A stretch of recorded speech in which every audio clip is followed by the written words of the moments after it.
Le souci de Callie par Tom Percival.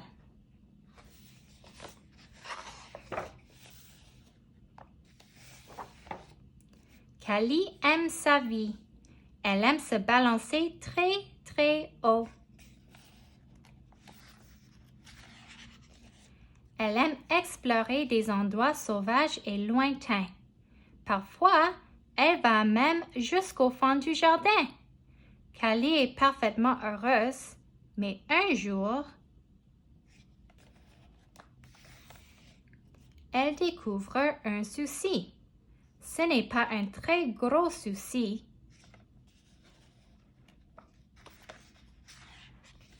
Enfin, il est si petit qu'au début, Callie le remarque à peine. Puis le souci se met à grossir. Chaque jour, il grossit un peu plus. Et il ne veut pas la laisser tranquille. Au déjeuner, il la fixe par-dessus la boîte de céréales. Il est encore là le soir quand elle se brosse les dents.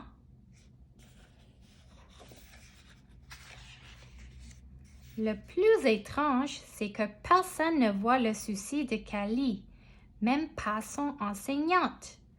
Alors, Callie fait semblant de ne pas le voir non plus.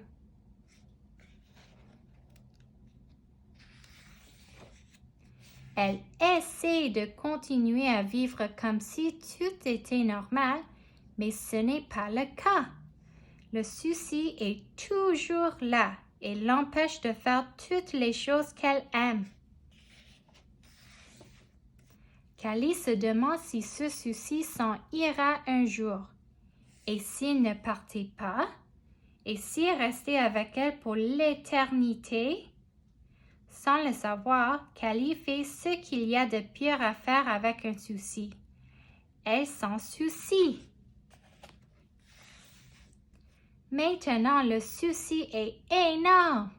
Il peut à peine entrer dans la cuisine. Il remplit la moitié de l'autobus et occupe toute une rangée au cinéma. Callie ne pense plus qu'au souci et elle a l'impression qu'elle ne sera plus jamais heureuse.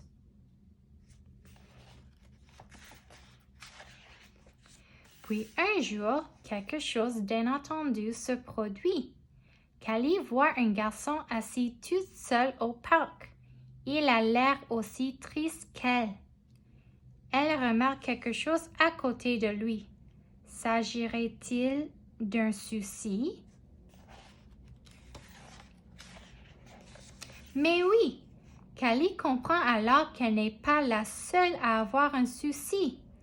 D'autres personnes en ont aussi. Elle demande au garçon ce qui le préoccupe. Lorsqu'il lui répond, une chose étrange se produit. Le souci du garçon rapetisse. À ce moment-là, Callie fait ce qu'il y a de mieux à faire avec un souci. Elle en parle. Quand les mots sortent de sa bouche, le souci de Callie se met à rapetisser jusqu'à ce qu'il ne soit presque plus là. Bientôt, les soucis des deux enfants ont disparu. Callie se sent enfin redevenue elle-même. Bien sûr, ce n'est pas la dernière fois qu'elle a un souci.